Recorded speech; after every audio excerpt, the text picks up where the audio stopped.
Moi! Mä ajattelin tehdä nyt video, kun mä oon kohta lähdössä mun kaverille. Me mennään kaveriporukalla sinne iltaa ja pelailemaan ja semmoista, niin mä ajattelin, että mä teen äkkiä videon ennen kuin mun täytyy mennä. Eli mulla alkaa huomenna syysloma ja mä lähden iltapäivällä sit huomenna Vilppulaan täältä Jyväskylästä. Ja mä oon viikon varmaankin Vilppulassa, että viimeistään ensi viikon perjantaina tuun sit takas tänne. Ja samalla Lauri muuttaa sit mun kanssa Vilppulasta tänne Jyväskylään. Mä ajattelin, mulla ei oikeastaan syyslomalle sillä mitään ihmeellisiä suunnitelmia. Olisi tarkoitus nähdä ihmisiä ja tehdä jotain kivaa ja ihan vaan olla ja ehkä jotain koulujuttuja täytyy tehdä, mutta niitä ei onneksi ole ihan hirveästi.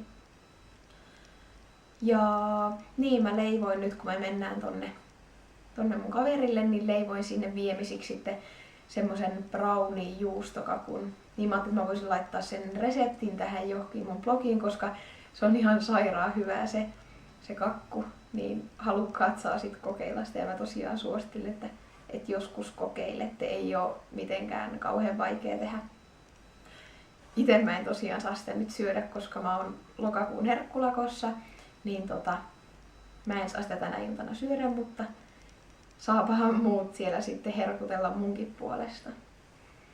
Mutta nyt mun täytyy mennä jo pussipsäkille. Eli hauskaa syyslomaa niille, joilla se ei ole vielä ollut ja niille, joilla se jo oli, niin toivottavasti oli hauska ja rentouttava loma.